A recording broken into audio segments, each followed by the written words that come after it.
하시되 맹인이 맹인을 인도할 수 있느냐? 둘이 다 구덩이에 빠지지 아니하겠느냐? 제자가 그 선생보다 높지 못하나 무릇 온전하게 된 자는 그 선생과 같으리라. 어찌하여 형제의 눈 속에 있는 티는 보고 네 눈 속에 있는 들보는 깨닫지 못하느냐? 너는 내 눈 속에 있는 들보를 보지 못하면서 어찌하여 형제에게 말하기를 형제여 나로 내 눈 속에 있는 티를 빼게 하라 할 수 있느냐? 외식하는 자여 먼저 내 눈 속에 들보를 빼라. 그 후에야 내가 밝히 보고 형제의 눈 속에서 있는 티를 빼리라. 못된 열매 맺는 좋은 나무가 없고 또 좋은 열매 맺는 못된 나무가 없느니라. 나무는 각각 그 열매로 아나니 가시나무에서 무화과를 또는 찔레에서 포도를 따지 못하느니라.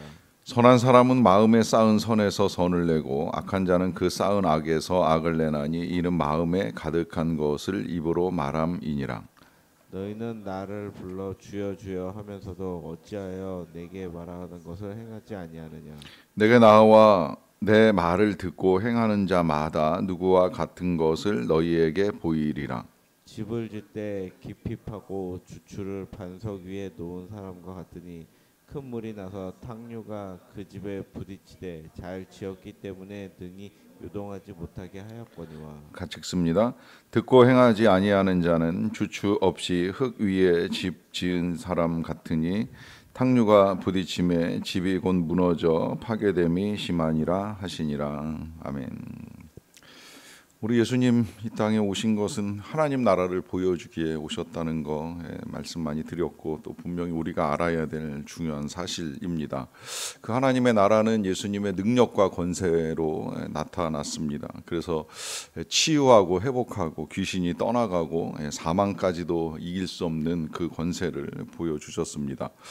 뿐만 아니라 이 하나님 나라에는 이제 풍성한 하나님의 사랑이 있지요. 그래서 우리 예수님이 특별히 이제 외로운 자들, 소외된 자들, 또 슬픈 자들의 친구가 되어 주시는 모습도 우리에게 보여 주셨습니다. 이와 더불어서 이제 예수님은 말씀으로 하나님의 나라를 우리에게 알게 해 주시는데 이제 그 말씀이 비유로 전해진 말씀들이 있고 또 마태복음 5, 6, 7장에 산상수훈으로 전해진 말씀이 있고 그리고 이제 오늘까지 우리가 읽은 이 누가복음 6장의 많은 부분이 하나님의 나라는 어떤 것이고 또 그 백성들은 어떤 삶을 살아야 하는가에 대한 말씀을 해 주셨습니다. 그 가운데는 가난한 자 혹은 줄인 자 그리고 애통하고 버림받은 자에게 하나님이 주시는 부요함과 또 배부름과 웃음과 칭찬이 있게 될 것이다 라고 하는 약속을 해 주셨습니다. 이와 함께 이제 어제 말씀 우리가 읽지는 않았습니다만은 주일에 이제 묵상해야 되는 말씀에는 이제 원수를 대하는 태도, 하나님의 나라 백성이 이 원수를 어떻게 상대해야 되는가 하는 그 태도에 대해서도 말씀을 하셨는데 그 태도는 이제 사랑하는 것이고 선대하는 것입니다. 사실 원수의 요구는 때로 이제 이 반응하기가 쉽지 않아요. 뺨을 때린다 그러면 맞서 때리고 싶습니다. 겉옷을 달라 한다, 뭐 심지어 속옷을 달라는 말씀까지 하시기도 하는데 이 속옷 달라는 게 말도 안 되는 이야기잖아요. 근데 만약에 이제 그런 요구를 한다면 겉옷까지도 벗어줄 수 있어야 되고 뺨을 때린다면 이제 다른 쪽 뺨도 내어주라고 말씀을 하십니다. 이렇게까지 이제 극단적으로 말씀하시는 이유는 이제 복수를 넘어선 자비가 우리에게 필요하다라고 하는 것이고 그 자비는 은혜를 아는 자뿐만이 아니라 은혜를 모르는 자에게까지 선을 베푸시는 하나님이시기 때문입니다. 하나님의 자비하심은 선한 사람만을 향한 자비가 아니라 악한 자에게도 자비를 베푸시기 때문에 우리도 그와 같은 삶을 살 것에 대한 요청입니다.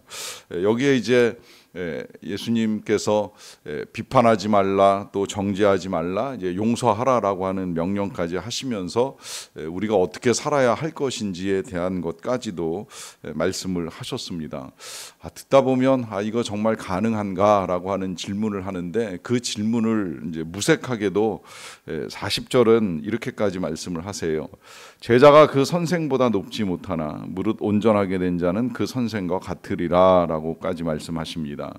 이 말씀 뭐 이해하시겠지만 바꿔서 말씀하시면 우리가 감히 주님보다 높을 수 있겠습니까? 그런데 온전하게 된다면 주님과 같은 삶을 삶을 살 수 있다는 거예요. 주님은 불가능하다라고 말씀하지 아니하시고 가능한 수준에서 지금 말씀을 하고 계시는 것입니다.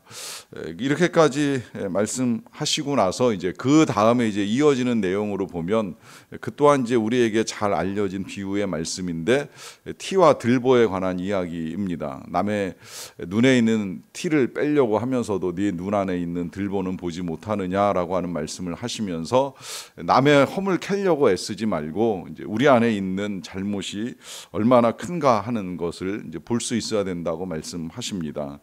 결국 남 이야기 할 것이 아니라는 것이지요. 사실 그래서 제가 종종 쓰는 표현 중에 우리가 사실 비판을 즐겨하지만 그와 크게 다를 것이 없다는 거죠. 다르지 않을 뿐만 아니라 어떤 경우에는 잘 생각해 보면 내가 더한 경우도 많다는 거예요. 그러니까 굳이 남의 허물 보면서 말할 필요가 있겠느냐 하는 것입니다. 그런데 이 말씀 어떻게 보면 2인칭을 향한 이제 말씀처럼 읽혀 나가다 보니까 이거 이제 3인칭에 적용할 때는 크게 개념치 않는 경우도 종종 있는 것 같아요.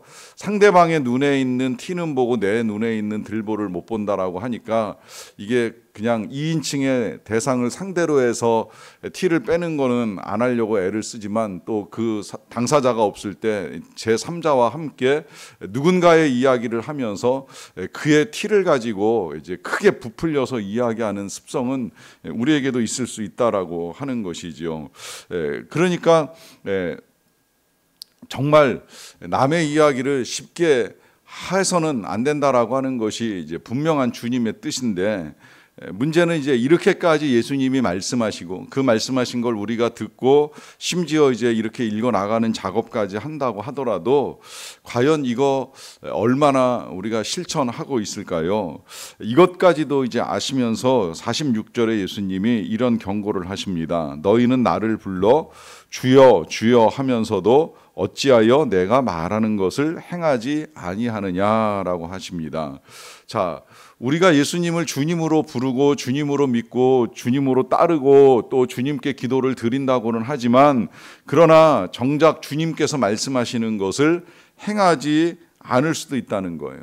근데 이 말씀을 행하지 않는다는 의미는 하나님의 말씀, 주님의 말씀을 귀하게 여기지 않는다는 것이고 주님의 말씀을 귀하게 여기지 않는다는 것은 결국 주님을 귀하게 여기지 않는 것입니다.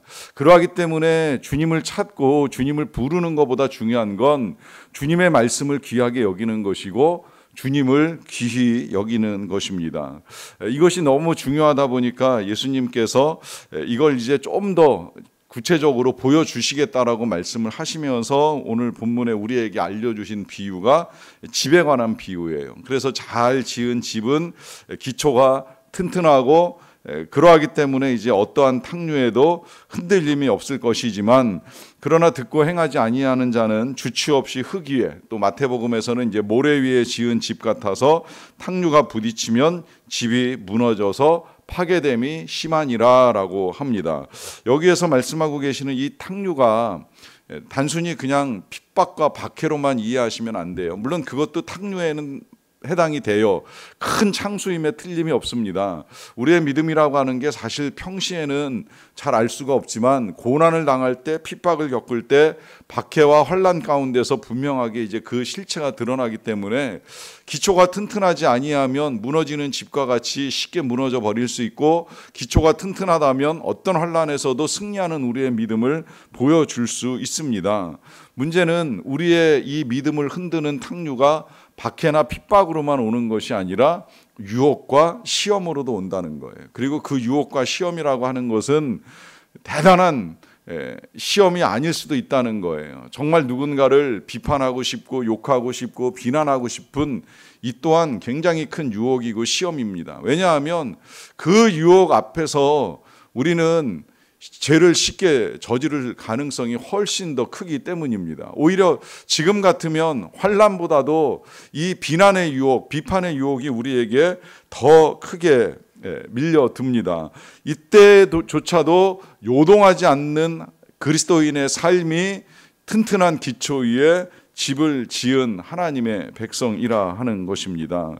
이 부분이 너무나 중요한 사실이다 보니까 이제 예수님께서 이 집에 관한 비유뿐만이 아니라 이제 중간에 이제 나무에 관한 비유를 통해서도 한 번 더 우리에게 알려 주셨지요. 43절인데요. 못된 열매 맺는 좋은 나무가 없고 또 좋은 열매 맺는 못된 나무가 없느니라. 나무는 각각 그 열매로 아나니 가시나무에서 무화과를 또는 찔레에서 포도를 따지 못하느니라 합니다. 자, 여기 이 나무는 뭐 집에 비유하고 크게 다른 것은 없어요. 어떤 나무이냐에 따라서 이제 어떤 열매를 내느냐, 어떤 기초를 가지고 있는 집이 탕류 앞에 어떤 모습을 보여주느냐와 다를 것 없이 이 나무의 열매를 통해서 그 나무의 상태가 좋은지 나쁜지를 알 수 있다는 것이죠. 비유하시기는 뭐 가시나무에서 무화과 따지 못하고 또 찔레에서 포도를 따지 못한다고 비유하시기는 하셨지만, 여러분 요거 지금 이 나무와 열매가 다르다라고 하는 관점에서만 보시지 마시고 이 뿌리와 열매의 관계에서도 한번 좀 잘 생각을 해보실 필요가 있습니다. 일단 열매, 우리는 이 열매가 이제 겉으로 드러나기 때문에 이 열매를 굉장히 중요하게 여깁니다. 그러다 보니까 때로는 우리의 열매가 이 잘 드러나는 것만으로도 아무 문제가 없다고 이제 생각할 위험성이 큽니다. 그러다 보니까 실제로 이제 교회에서 메시지가 전달될 때 죄에 관한 메시지를 다루다 보면 이 죄인이라는 사실을 인정하지 못하는 사람들을 이제 종종 만날 때가 있어요. 여러 차례 설교도 하고 또 복음을 나누면서도 말씀을 전합니다마는 난 아직도 내가 왜 죄인인지 모르겠다라고 하는 반응을 보이시는 분들이 있는데, 이유가 무엇이겠습니까? 열매만 가지고 생각을 하는 거예요. 그것도 정말 눈에 보이는 열매들, 뭐 예를 들면 뭐 살인, 폭력, 음란, 간음, 강도, 도둑질, 이런 이제 법에서만 다루는 열매를 가지고 따지다 보니까 내가 그렇게까지 죄인인가 하는 것에 이제 의문을 가지지요. 그런데 마음에도 열매가 맺히잖아요. 그래서 이제 우리의 마음에 평화가 없고 사랑이 없고 미움만 가득 차 있고 분노나 증오 막 이런 것들이 들어있다라고 하면 이 또한 열매거든요. 이 열매까지 잘 생각을 해볼 필요가 있는 거예요. 그것조차도 이제 보이지 않는다면 그 다음에는 이제 마음과 뿌리까지, 이제 나무로 말하자면 이제 기둥과 뿌리까지 들어가 봐야 되는데, 이 기둥이 바로 이제 마음입니다. 그 마음은 사실 뭐 기독교뿐만이 아니라 다른 종교에서도 늘 다뤄주는 문제이고 윤리도덕에서도 이 마음의 문제를 자주 거론을 하지요. 중요한 건 뿌리입니다. 뿌리. 이 뿌리 아시지요? 이 뿌리라고 하는 것은 하나님과 나와의 관계가 어떻게 설정되어 있느냐 하는 문제입니다. 정말 하나님이 주인이신지 내가 주인인지, 하나님이 주인이시라고 한다면 몇 가지 특징이 나타나야 돼요. 그 몇 가지 특징 중에 하나가 내 기준 따라 사람을 판단하는 것이 절대 아닙니다. 내 생각 따라 사람을 비판할 수 없습니다. 왜냐하면 내 생각은 틀렸거든요. 우리의 생각이 선하다 말할 사람이 어디에 있겠습니까? 여러분, 성경이 수많은 사람들의 스토리가 있는데 그 많은 사람들의 이야기를 우리에게 보여주는 이유가 뭔지 아세요? 어떤 인간도 제대로 된 사람은 단 한 명도 없다는 거예요.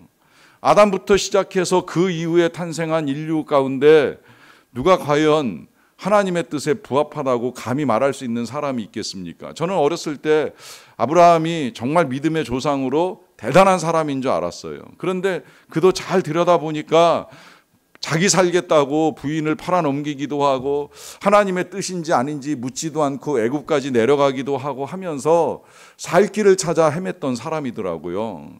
그런 사람에게 은혜를 베푸시는 하나님이 계시기 때문에 그가 믿음의 조상이 되는 것이지, 그의 능력으로 그의 행실로 그가 선하다 감히 말할 수 있는 건 없다라고 하는 것입니다. 뭐 그 뒤에 뭐 야곱, 요셉이라고 한들 물론 그들이 행한 선한 일들을 감히 폄하할 생각은 없습니다만 그들도 한때는 되게 연약한 인간에 불과했다는 사실입니다. 이런 모든 사람들에게 베풀어 주시는 하나님의 자비와 긍휼이 아니라면 누가 감히 내가 구원을 받겠다고 또 하나님의 자녀라고 더 나아가서 흔들리지 아니하는 믿음을 가지고 살겠다고 할 사람이 어디 있겠느냐는 거예요. 그런 의미에서 보면 가장 중요한 건 정말 하나님과의 관계인데 문제는 이 하나님과의 관계가 우리의 이 종교 생활이나 종교 행위로 형성되는 것이 아니라고 하는 것입니다.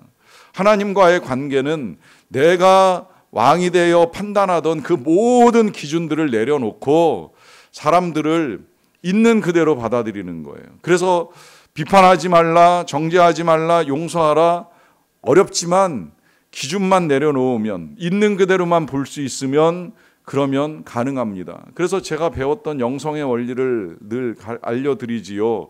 그 원리는 다른 것이 아니라 있는 대로 보아주는 거예요. 잘난 척하면 잘난 척하는 대로, 아는 척하면 아는 척하는 대로, 가진 척하면 가진 척하는 대로, 높아지고 싶으면 높아지고 싶어 하는 대로 그냥 보면 되는 겁니다. 왜냐하면 그런 그의 삶에 대한 판단 기준이 우리에게 없기 때문입니다. 그래서 있는 그대로 인정해 줄 때 우리는 비판과 정죄를 내려놓고 사랑하고 용납하는 삶을 살아갈 수가 있게 되는 것입니다. 여기에 더하여서 또 한 가지 하나님과의 관계 설정에 있어서의 중요한 원리는 하나님의 공급자 되심을 인정하는 거예요. 하나님이 모든 것을 허락하시고 모든 것을 채우신다는 사실을 믿는 것입니다. 특별히 우리의 자녀들의 삶에 있어서 더욱 그렇습니다. 부모가 부모의 역할과 책임을 다하기 위하여 자녀들을 도와주고 섬기는 건 가능한 일이라고 생각을 합니다마는, 그러나 그럴 때 항상 잊지 말아야 될 건 우리 자녀의 삶에 필요한 모든 것들은 다 하나님이 공급하신다는 믿음 뿐만 아니라 이제 우리의 삶에 있어서도 나의 공급자는 하나님이시라는 사실을 믿는 믿음이 필요합니다. 왜냐하면 그 믿음에서부터 우리가 진정한 평강을 누릴 수 있기 때문입니다. 그렇지 아니하면 늘 우리는 내가 공급하기 위해서 발버둥치고 몸부림치면서 걱정과 근심에서 벗어나지 못하는 삶을 살아갈 가능성이 크기 때문입니다. 결국 우리에게 있어서 필요한 건 하나님이 우리의 주인 되신다는 사실을 인정하는 것이고 그분께 모든 것을 맡기는 삶입니다. 그때라야 이제 우리는 그야말로 아름다운 평강의 열매, 희락의 열매, 사랑의 열매를 맺어가며 하나님께 영광을 올려 드리는 삶을 살 수가 있습니다. 이 아름다운 열매로 하나님을 기쁘시게 하는 삶, 또 이 튼튼한 기초로 말미암아 어떤 탕류에서도 흔들리지 아니하는 믿음의 삶이 저와 여러분들의 삶이 되시기를 간절히 축원합니다. 기도하겠습니다. 사랑과 은혜가 풍성하신 아버지 하나님 감사합니다. 오늘도 하나님의 은혜 가운데 하루를 시작하게 하여 주셔서 감사드립니다. 오늘 또한 성령의 능력을 힘입고 또 말씀 위에 우리의 삶의 기초를 세우고 살아갈 수 있게 하여 주시는 것을 감사드리옵나이다. 들을 뿐만 아니라 행하기를 원합니다. 들은 대로 살아갈 수 있기를 원합니다. 아직도 우리가 많이 비판하고 또 정죄하고 할 때가 많은데 있는 그대로 볼 수 있는 눈을 열어 주시옵소서. 하나님께서 정말 넉넉한 사랑의 마음을 우리에게 부어주셔서 성령의 능력을 힘입어서 용납하고 용서하고 인정하고 바라봐주고 기다려주고 그로 말미암아 하나님의 아름다운 사랑을 이루어 갈 수 있게 하여 주시옵소서. 행여라도 우리의 마음속에 믿음이 가득하게 쌓여서 미운 말을 내뱉지 않게 되기를 간절히 원합니다. 나쁜 생각이 가득 참으로 말미암아 나쁜 말을 쉽게 생각하고 당연하고 마땅하게 여기는 행실도 멈춰지게 되기를 간절히 원합니다. 주님이 우리를 받아주셨듯이 우리도 주님 닮아가기를 원합니다. 주님이 우리를 용납하셨듯이 우리도 우리와 다른 생각을 가지고 다른 행동을 하는 사람들을 받아줄 수 있는 넉넉한 여유를 우리에게 허락하여 주시옵소서.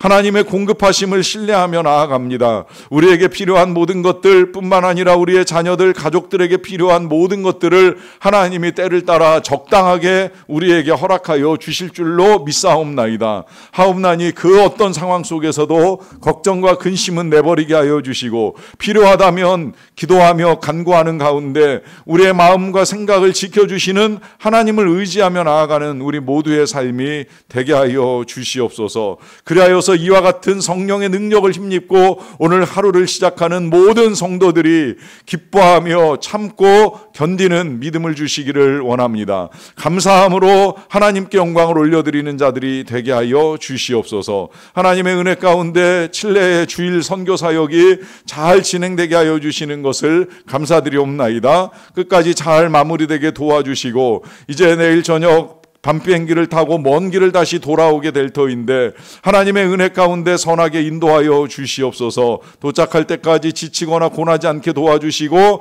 귀가하기까지 하나님께서 그 모든 발걸음을 안전하고 평안하게 보호해 주시기를 간절히 원합니다. 긴 연휴를 보내고 다시 일상을 시작하는 주의 백성들 일터에서 피곤하지 않게 하여 주시고, 하나님이 주시는 힘과 능력을 가지고 일터를 하나님의 나라로 바꾸어가는 선한 사역을 잘 감당할 수 있도록 도와주시옵소서. 우리나라 긍휼히 여겨주시고 정치와 경제 모든 것들이 안정되는 기조를 이루어 갈 수 있도록 하나님 친히 통치하여 주시옵소서. 모든 일들을 통해 만왕의 왕 되신 하나님의 이름만이 높임 받으시기를 원하옵고 예수님의 이름으로 기도하옵나이다. 아멘.